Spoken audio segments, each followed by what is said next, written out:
Previously on Vi Plays Create. We've accomplished a monumental amount of tasks this week, and I think it's time we treat ourselves. In the next episode, we're going to do something a little fancy.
Wait, what?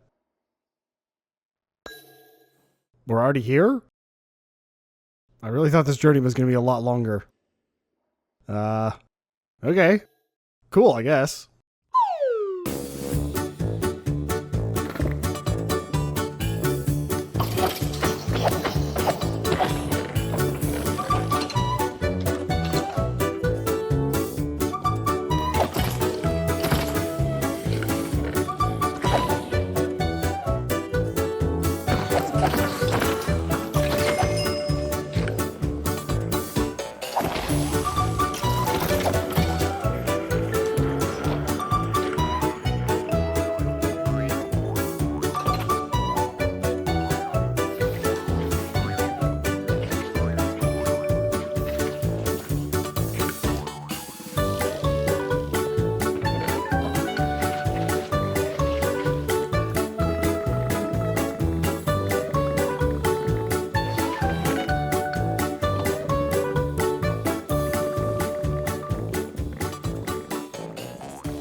We've officially made it. Kind of crazy that this is a 2-eye portal. That's pretty rare.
And that is a dead dragon.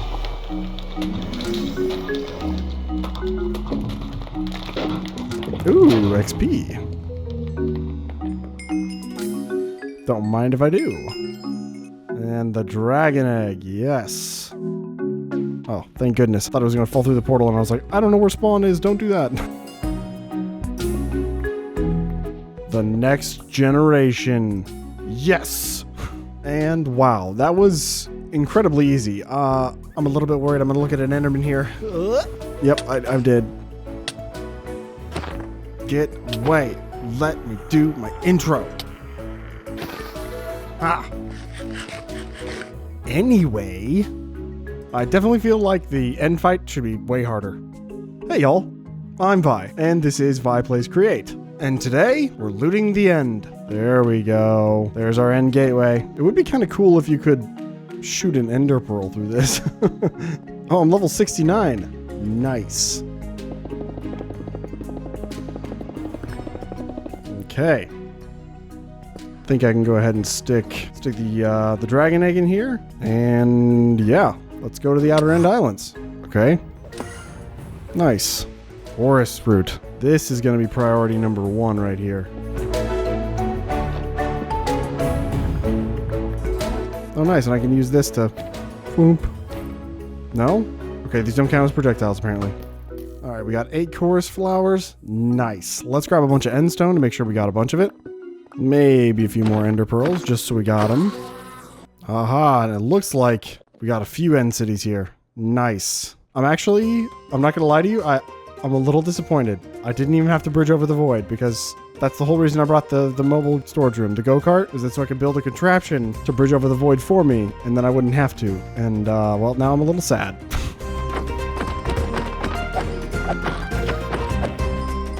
First real shulker box. Let's go. Or, well, shulker shell.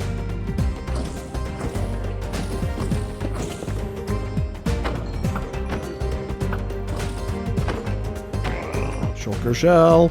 That's 2 full shulker boxes. Let's go. Dang, perfect pants. Oh my goodness. There's many end cities here. All right, and definitely what we have to do before we leave, we got to grab all of these.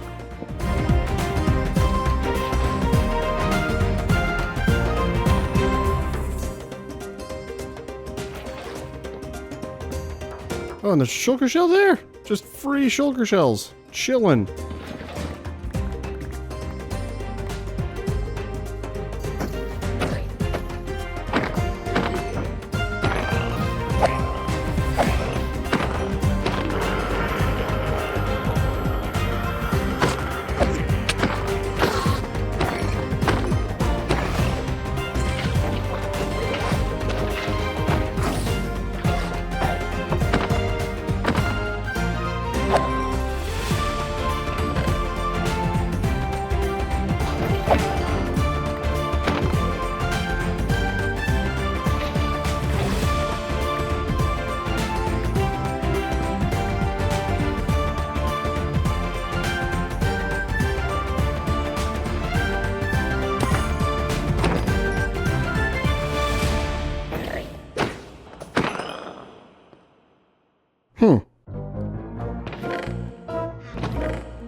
Anyway.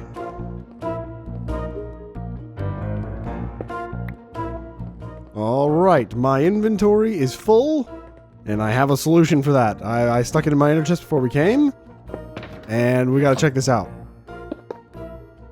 Essentially, I have made a copy of my mobile storage room, but it's just the storage parts, and we've named it Big Shulker 1, and now I can take all of these items, toss them right into there, and I have so much more inventory space. This is great. And if I was going long term here in the end, I can just go back in here, search everything I need up, and take it with me. I also stocked this, obviously, with a bunch of extra golden carrots, so that I could keep going if I needed to, but I think I've pretty much got everything that I need. I don't think there's anything else that's important here in the end, so let's go ahead and head home. And with that, I say we head home. Oh yeah, the end screen. I don't really care about that. Yeah, and now we can talk about the things that I did in between episodes. because I've done a little bit of decorating. Well, I've done a lot of bit of stuff. I wanted to get my starter shop, well, a little bit more decorated out. And so this is my bedroom. You'll never guess where it is. It's upstairs. I went ahead and filled in the area most of the way through. Actually, that's not supposed to be there. But yeah, I went ahead and filled in the area up here with all these scaffolding blocks. And so now we have a full floor upstairs. Also, I'm going to toggle off shaders for this because, yikes. I also installed my very own elevator up to my second floor. Also, we can sleep the night away. Oh, but how much better are the frames without the shaders? That's just, it's nice. Also, yeah, I got the shaders working. I kind of forgot to mention that. The patch to fix this is actually going to be released probably tomorrow, if it hasn't been released already. Essentially, we just had to revert Distant Horizons back to the previous version.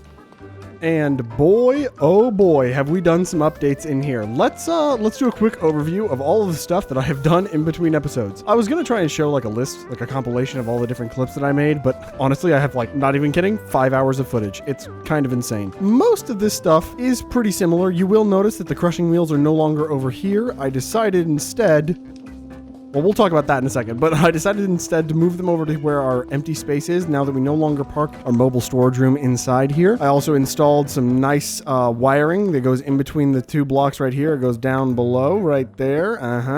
And I can toggle it off with the switch because unfortunately, I still really don't have that much stress units yet. I'm kind of struggling for stress units. Currently, it's not too bad right this second. 5,000 stress units left over right now, but if I toggle these back on, yes, 2,000 stress units for those. Those are kind of bonkers. But yeah, lots of updates inside here. I kind of showed this in the first little clip that we had at the very beginning of the episode, but I moved our crushing wheel setup over here. Unfortunately, I can't really access the backside of this. So if I do want to craft crushing wheels with this, I kind of have to do it manually, which is fine. It's not the worst thing in the world, you know. But this monstrosity is something else. I found that while my cat was sitting on top of my chest right here, sometimes, I don't know why it was only sometimes, but sometimes it would count as an actual cat sitting on top of a chest. And if you know nothing about how that mechanic works, if a cat is near a chest, a tamed cat is near a chest, it will come and it will sit on top of the chest and you can no longer access the chest. This is actually used in some forms of wireless redstone sometimes. It's actually kind of a cool mechanic. I won't explain too much of those mechanics because genuinely I don't really understand them all, but it's kind of cool. Cat stone. It's an actual thing. Go look it up. But yeah, it rendered this chest completely inaccessible, which was not a great option. So I decided to move it over here. Also, I was finding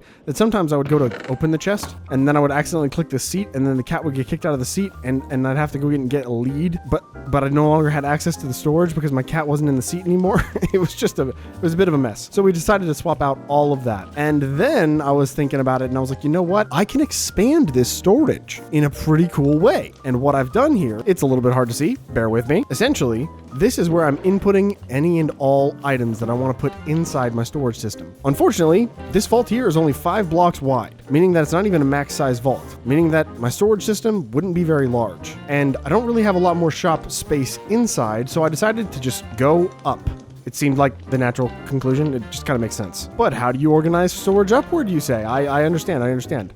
Let's check it out. If I pop in a free cam over here, you can kind of see I have a threshold switch here and a redstone torch here and a funnel facing outward here. And this belt is always going to be attempting to move items from this lower vault to the vault above. This threshold switch is measuring the capacity of the vault below, and once it gets to a certain point, it's going to say, oh no, this vault is full, and it's going to power off this redstone torch. This redstone torch is now going to allow items to flow out of this right here, and these will send a stack at a time, going into this funnel right here, which is on the vault above. And then if I go up another vault, it's the same system. It's just sending items out from the vault here to the one above. Well, for loading items in, that makes sense, right? How the heck do you get them out? Aha! Chutes. It's actually kind of the same system that we had before. Essentially, I just connected up a chute system to the same chute that we had going into this packager that's then ejecting the items into our output. So essentially, each of these vaults has a packager facing into it with a stock link on top. And that's how we can read and see the insides of these inventories. Then, when items are requested from these inventories, it's the same mechanics that we use in our mobile storage room. It packages those requested items, sends them into the chute below, and these chutes all funnel to this one down here, right in front of me. The visuals in there are super cramped, so I went ahead and threw this together. This is a replica of our current storage system, or at least the output of it. Just pretend that these are the vaults that we're storing all of our items in, and these are the packagers that are linked to those vaults. On top of each of these, we have a stock link, and when we request items from these vaults, the packager will see the inventory, collect the items, package them, and send them all the way down to our output chest, which then get deposited into this packager here, which then ejects them into the chest. It's very convenient. It's kind of a compact and cool way to expand your storage room, but not in like a lateral way. And I don't know, I think it's kind of neat. So I have this measured, and it's measuring in stacks. The max level that this vault can hold is 877 stacks. Now, sometimes items are unstackable. With this being my stationary storage, I want to put most of my non-stackable items in this one. It just makes sense because I'm not picking it up and assigning it to my player data at any point. So I have this measuring. And you might think that this is a little bit low, but whenever there are partial stacks, they take up an entire stack size. It's sort of like applied energistics, if you've ever played with that storage mod. So I have the threshold set low because we don't want this to fill up with partial stack items before it starts sending items to the vaults up above. All in all, I think the system is pretty cool. I'm not gonna lie. And it's working really well so far. It honestly really doesn't even require all that much rotation force or even speed, really. I have these set to be really slow because if I'm inputting items and it fills up a vault, it'll only take a couple minutes to get below the threshold point again to where these aren't sending items anymore. Because when the items are on those belts, they're inaccessible to me from here. All in all, it's pretty freaking neat. I like it a lot.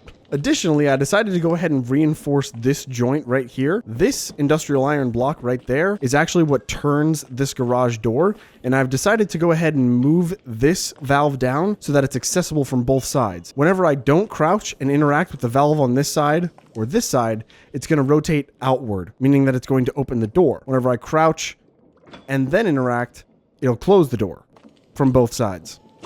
Oop, just don't get caught in the way of the door. And this might seem new to you. If I pop back upstairs here, I'm pretty much constantly producing lava. I've expanded the amount of lava sources that we can create and added a couple more cauldrons onto this. And it's not fast by any means, but it's running pretty much all the time. And it doesn't make sense to just have lava cauldrons just sitting inside here. So instead, I'm pumping it out to another location right here where it's getting instantly turned into obsidian and then being drilled. It's rather slow, but I don't need it to be fast.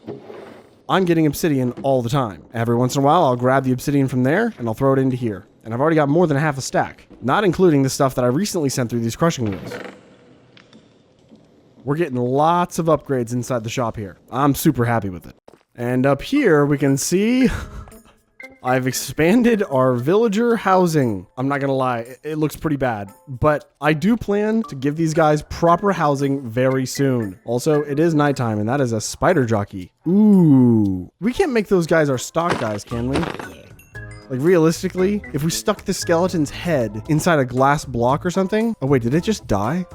Hello? No way, it died, right? Because this is leaves. No, wait, where did he go? Well, what I was gonna say is that if oh, there you are. Okay, we need to enclose this man. Yeah, you follow me. I have an idea. He could be a Stocklink guy, I think. Or rather, the spider can. Come inside my house. Oh, it's gonna die, though. It's gonna get caught up on a block.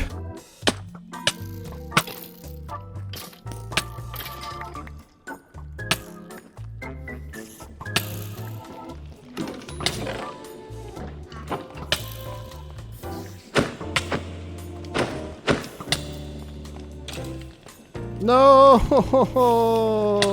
Dreams dashed. And now he's stuck in there. You know what? He can stay there. There you go, Jimmy. You can live inside the washing thing now. Ugh. Whatever. Well, what I was gonna say is that if I stuck the skeleton's head inside of a glass block, technically the spider would never aggro on me. And I'm kind of wondering if I stuck it in a seat next to a stock link, or whatever the heck these are called, stock ticker, if I could then use him to access some of my storage. That would be kind of funny, right? I don't know. We'll have to test it with another spider jockey some other time.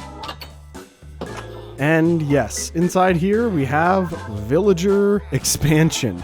Essentially, I decided to clear out all the villagers and give them jobs because, well, I mean, I already started doing some villager stuff and I figured I might as well. I now officially have access to all of the enchantments that I need to max out my gear and some of my tools.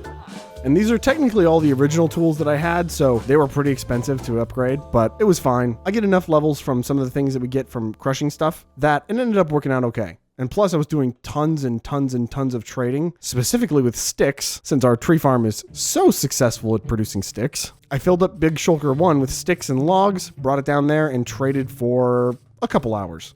Ah, yes. And it looks like we're backing up. Oh, this is the compost items, though. Uh-oh.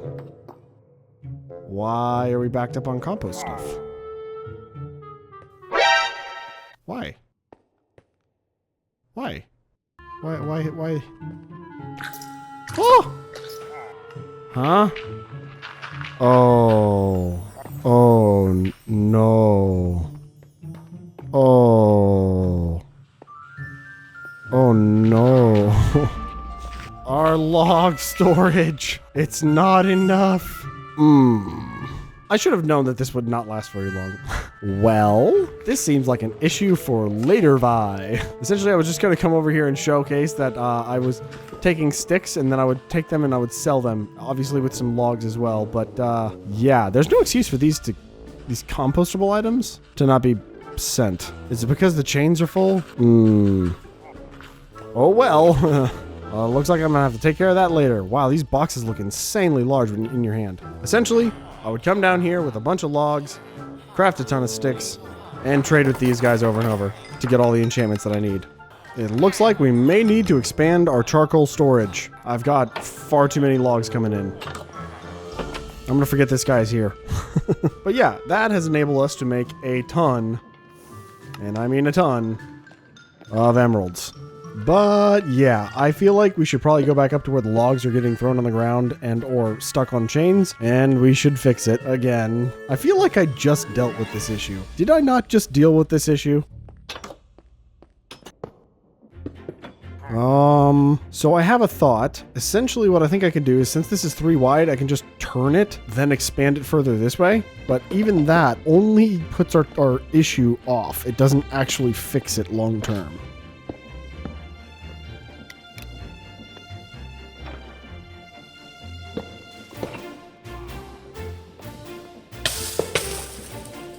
Ow. Okay. That helps / puts off the issue. I suppose I can create this as a 3x3. Well, stuff's getting sorted now. How wide is this? 5, 6, 7. I can go 2 more. Well, that really sticks really far out. And that can now be wider. Maybe I'll do this. We'll just back it up 1. So it's not a full maxed item vault, but it's close. Also, I had this realization like the other day, like kind of after I uploaded the video. I don't have to do any sort of finagling to get around the saw issue that I was having. Essentially, the belts can't run right next to a saw because this has to move in the opposite direction that a belt moves in order for the items to keep going in the same direction that the belt sends items. It's a bit of a weird thing, but yeah, the workaround is to just put them in item vaults because that moves items. Duh. Also, I kind of realized that I don't really need the item drain here. This will spit out items directly onto a saw, but whatever. Now, this system here, I think I actually might also be able to compact, which would then give us more space for charcoal and then more space for cardboard. Essentially, what I think I want to do here is I want to send these item drains this direction, or better yet, a belt with a basin, which I can then send into an actual item vault. This will compact them into cardboard blocks so that I get way more storage space. I've actually already had to clear this out. Oh, but I've just realized it needs to go onto a mechanical press, which then would go into a basin.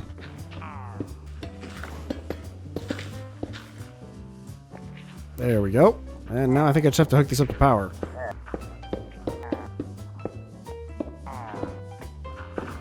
That should work. Just need to encase a few things here, throw a shaft right back there, and that should work. I just gotta... Ooh, almost forgot. Now if I go there... Oh, thank goodness, it moves in the right direction. And now I've connected up the cardboard to our system here, so we can access it. Oh, but I did remove this. We need to access this still. And now we have access to the logs again. Nice. All right, any other alterations we need to make here? I think we're good. Like I said, it doesn't fix the issue, but it puts it off to a later date. And it looks like we're about to run out of space for the carrots and the sticks. I think for these items that are getting sent away immediately, it doesn't really make sense to have full vaults. So I'm going to go ahead and remove these. And these items that are still like containing some things, they all need to be sent elsewhere for larger storage. And you know what? Since I'm up here and I have the storage room, let's find a solution for all of these. I want to get these sorted into larger vaults. Probably right now. Yeah, let's do that. And rather than make you watch me place and break a bunch more blocks that I'm just gonna have to summarize at the end anyway, I went ahead and skipped ahead. Here we are. This is the solution that I came up with. Essentially, I just kind of reorganized some of these things, and then we've changed storage. This is all now completely empty. These should never hold any items because we have powered packagers on top, always trying to send packages through our frog ports to our many addresses. I went ahead and realigned our chain network, so these are always going to be directly across the ones that are going to sit against those walls over there. And I plan to further connect these up at each of these junctions. So these are going to go across and it'll be like a crisscross pattern all the way down. I also added on this wing right here where we've added 2 new vaults. This here is to store our sticks and this one here is to store miscellaneous vegetables. I went ahead and threw some stock links on them, so this can all be accessed from our guy right here. Additionally, I added a filter to our stock ticker for miscellaneous organics, and now we can see any and all items that are being stored. One major change that I made to how we're sorting these items is that instead of sorting for the organics that are getting sent to there, I place an andesite funnel here, which means it's going to take in any items that come across this. This should now be purely cosmetic. Nothing should ever actually make it into the lava. Everything should be sent to here. Additionally, I went ahead and put a limit on our wheat storage here. I'm only taking in 8 of these items at a time if they come across. This filter here takes in wheat and kelp, if you remember from the last episode, and sends it to this vault here, right behind our guy. The kelp is stored here so that it can be sent to be composted and turned into bone meal to fuel our slime farm, or more specifically, the pickle farm. And then the wheat is processed immediately with this millstone, and both of those outputs turn into our slime. I expanded and rerouted some of these dyes as well, so now we don't have a split here for our lime dye. All of it goes into a buffer storage here, and lime dye is sent one at a time to our slime crafting basin right here, which is then routed back around to our output barrel. We now have a buffer storage of sea pickles here as well, which is a 2x2 vault. And this one here on the end is currently empty, but this will be where we collect bone meal. Essentially, we're sending bone meal from our composter through a minecart contraption. It actually, this is a fun way of doing an item elevator right here. This is all a contraption. You can see in my jade right there at the top of the screen, it says it's a contraption. So this actually moves the items up and over to our portable storage interface right here, which sends all of the bone meal into this dispenser, where it's then used on our sea pickles. As you can see here, we have a redstone link that will power this andesite funnel, meaning that we can no longer take in any bone meal. And this is reading our slime output. Although, I may end up actually pulling from the lime dye or the sea pickles to depower that, because those are going to fill up a whole heck of a lot faster than the slime will. We're not making that much wheat. Did all of that make sense? I feel like I just said a lot of words at you. And I think we're definitely going to have to redo the way this works, because having to run around to all these different depots to collect items that I'm requesting, that's not very automated of me. No. We need to make that a lot better. But there's still one thing left to do before I send off today. We have some kitty cats to name. I can craft up a couple of these name tags here, and there were a fantastic number of suggestions. It was actually pretty hard for me to decide, but I think we have to name our black and white cat Coco. There's... Oh, can I do this while you're a stock guy? I can't do this while you're a stock guy. Okay, that's why I keep this here. I sit, I stand. Oh, and he jumps up on... Look! I get to showcase the thing. He likes to sit on the chest and then you can't access it. I love that. Coco. No. Bad kitty. Come here. Oh, they break leads too, apparently. Okay. How about this? And then this? And then I do this? And then I do that. Perfect. And with a pretty cool feature of the Copycats Plus mod, our new friend. Nope, that's not how you do it. Okay, maybe it's not a name tag thing. It's not a name tag thing. Oh, that means we can use another comment. We can name this something else. Because I love this name so much, and because I'm a huge fan of pasta, we are going to name this cat Tortellini. I love it. But yeah, we have gotten a lot done today. We went and we killed an Ender Dragon with a carrot. And then we went and raided some end cities for all the valuable loot that they had. We certainly didn't leave anything important behind. And then we fixed... Again, we fixed the tree farm sorting and storage, but I think that's where I'm going to have to leave it. I gotta say, guys, I am absolutely ecstatic with the response that I've had in the past few days, weeks, to all of the love that I'm getting for this series specifically, and the full movie that went out. Like, the response on that has been absolutely insane. I'm jumping for joy over here. I appreciate you so much for subscribing, for watching, for doing all of it. But yeah, if you like the video, like it, and if you want to subscribe, do it. We're almost at 600. That's crazy. We hit 500 like a week ago. This is so cool, guys. I'll see you in the next one.